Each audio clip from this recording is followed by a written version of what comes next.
What's going on, everyone? Welcome to another episode of Financial Fitness, brought to you by the Old Fashioned Health Network. I'm your host, Jared Myers. Joined with me again today, Mr. Alvin Watson. Thank you. Glad to have you back on the show again, yes, sir. We had such a great discussion last week talking about businesses and what people need to do to get started. One of the things that we're hearing in the news now, CNN, MSNBC, HLN, Fox News, and kind of guys don't. Let's just stick with MSNBC. Just the news is reporting or was reporting signs of recession, signs that that are hearing that that was hitting that 2-year level, where this warning signs are going off, and we've heard it from a lot of people because of the trade talks and things like that, and possibly putting us near a recession. I want to go ahead and first off and say to people, don't panic just yet. No need to panic at all, honestly, if it happens, because we're going to have some tips, some things that are going to get you prepared for when that moment does happen again, when to be prepared or when to be prepared on. You remember 2008? Yeah, I remember. Yeah, I remember 2008. So I don't. The recession thing, I'm not certain. Even the last recession we had, of course, I could tell we was in a recession. But to be honest with you, as an African American, I can't really feel the difference. Not dramatically. I can see things in business that may be a little different. But as an African American, I have worked hard most of the time anyway. It wasn't like I'm gonna jump off a huge bridge. Yeah. But you could tell in business where it was. But if you stress and worry about it without having a plan in place, like what we're talking about, it can be a little scary. Maybe I was prepared for it because I know how I have survival skills. Yep. And that comes in handy as well. And it's funny is we say that while people were trying to survive that time, there are people who actually were thriving during the recession. And there's great ways, great opportunities. Things go on sale in a recession in the stock market, especially. Catch a deal, like so. You like catching the deal. Love catching the deal any way that I can. You just have to be ready and be prepared for it. So of course, one of the first things you want to do that we talked about in the very first episode is setting up an emergency fund. More so during a recession, if your job is a government job or anything specifically that will be going under if it were to happen, if it has already happened. Not necessarily people who are self-employed, because depending on their business, it may rise, it may flourish, and it may fall. So with that being said, what are some plans that you think people can implement starting off? So for me, we kind of I'm more the edge type of guy of I'm gonna roll with it, and Mr. Myers here is let's put these plans in order, which is important. It's important. But for me, I think the best survival skills is those that you were taught when you were younger. You don't have to go out to eat all the time. Prepare your own food. You got food right here. Exactly. Prepare your own food. You spend so much money eating out. I bet you people, just the average everyday person, probably spend. I give them about $80 a month. And just eating out a month. That's very generous. Very generous. They're just spending $80 a month. I know one time, and I have a group of friends that we had talked about it. We were spending almost $300 a month eating out. Just lunch, spending that $15 to $20 a day.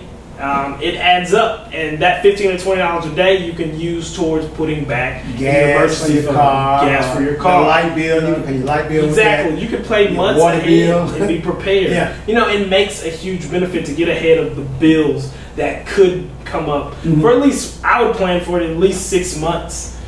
Savings up. They tell you to have 3 to 6 months savings anyway, but just be prepared and have that money put away during that time. That way your bills go down. So I'm the guy of the real brothers. Good and well, we're not gonna have no 6 months worth of saved up that I'm probably not gonna have to share with one of my other cousins, my friends. Hey man, you got extra, you got some extra. So it's almost hard as in our culture to decide on. You got 6 months worth of money saved up for emergencies. I mean, we probably should. We may have 2 months at best. But if you got 6 months that you get, all your bills can be paid for 6 months, we finna go find us another job. So, okay, I got 6 months saved. I'm finna quit starting my own thing. So it's kind of hard for us to reasonably believe that we can do that, although we should. We should. It makes life a lot easier for us. But for me, if something happened now, the economy was to go crash, and I could survive as far as eating and all those kind of things, and could probably survive a couple of months. But 6 months, no, I don't. Not to pay every bill. Yeah, but and you saw how like in 2007 when it initially started and how long it lasted throughout 2008. Right. It was a period over that amount of time. Right. No, everybody doesn't have the amount or funds to save for that length in time. Right. There are ways around it, but that's like where the game plan just comes in to mentally prepare yourself, to mentally get ready for something like that. But it's not something to be fearful of or to stress or worry about. So we set up our emergency fund on what's based of the little aspects that you do now. Cutting back on eating out, cut back on going to, you know, taking your stuff out in leisure areas, cleaning and all that stuff like that. Cutting back on those little simple things make a huge difference. The car wash, I mean, I remember to wash my own car. I'm not going over to the car wash and I pay $27 for an oil detail. Who does? Well, I know some people that do that, but I'm not spending and then call it part of my fun money. No. I'm gonna get me some little things and clean my tires and I wash my own car for like $10. Agreed. You know? Agreed. And it, like you said, you get that stuff. It's beneficial. You save. It's a little bit of sweat equity that you put into it. That is one of the things that I think a lot of people will have to put in towards this next financial crisis. Is a little bit of sweat equity. Begin to develop a plan to where am I going to fall in line. If I have a lot of debt, I need to go ahead and get on top of it right now. That way, during the recession-proof time or during the recession time, you can, if the bank allows it, if it happens, possibility, you cannot necessarily default because you don't want to default on those loans, but they may have a period of time where you can take an extended, an extended amount of paying it back or an extended time of paying it back. Look to see if they can provide those options for you. However, that crisis won't avert until the financial crisis happens. It's not going to happen to you right away, so you still need to pay your bills and get those down. But you know what I'm telling you, speaking of that, here's one thing I found out. This is through the hustle trying to make it, right? When there's a recession or when there's like a storm or some natural disaster and all those kind of things that's going on, you need to check to see if there's funds or situations available that will allow you to put your payments on the back, refinance things, and all those kind of things. Even though the storm itself may not have hit your home, but if Fulton County is under the natural disaster, then you can say, okay, so it may not affect you directly, but the job, it may affect you, you know what I'm saying? You'd be like, okay, so since I work for this company, the deferment, So those kind of situations, those are the kind of things that me or I would advise you to look to be on your 6 month savings. Like my friend here probably made. I'm not either. I'm not there yet. You can last 6 months longer on a strategic plan on paper, but I can last strategically plan on the streets longer than you. I just believe that. I think because you're confused with my city antics, that you forget that, you know, I'm born hustling. I'm born hustling. They don't even believe we city, you know what I'm saying? They like, they don't even come across the city. You know we don't. Hi there, do you have a healthy product or service? If you are a certified medical professional, fitness trainer, author, or chef, Old Fashioned Health would love to promote your services or product on the Old Fashioned Health radio show. Please reach out to us. Call 404-793-3960 or email us at oldfashionedhealth@gmail.com. Another idea too to start thinking of as well is additional income, extra income. As we've mentioned in our other episodes of getting out, doing things that, you know, are going to bring you a little bit of joy, bring you a little passion, but also put money in your pocket. This would also be the time too to start looking at stocks that are recession proof. Companies like Waste Management, it's a company that is recession proof. Unfortunately, I hate to say it, I know it's not necessarily a healthy thing to say.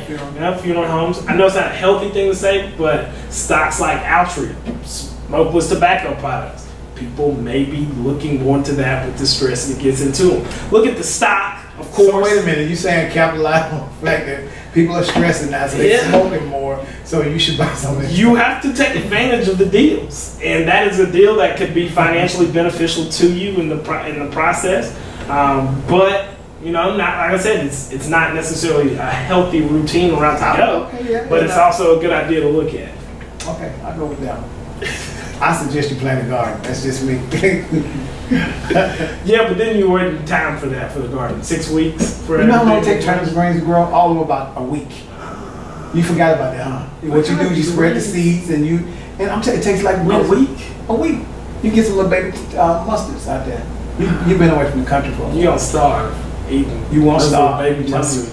No, get this high out the ground. Oh, so you do know? Yes. Yes. When it came to going back to 2008, going back to those headlines, like, how did it affect the people around you?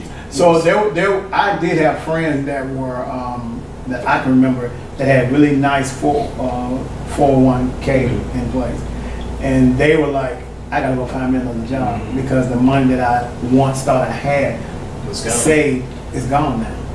And so they end up getting jobs at retail outlets and things like that. Some of them had to go back to get a job, even though they were about to retire. It's like I've lost a lot of money in the stock myself. You mentioned a really important thing, the 401k.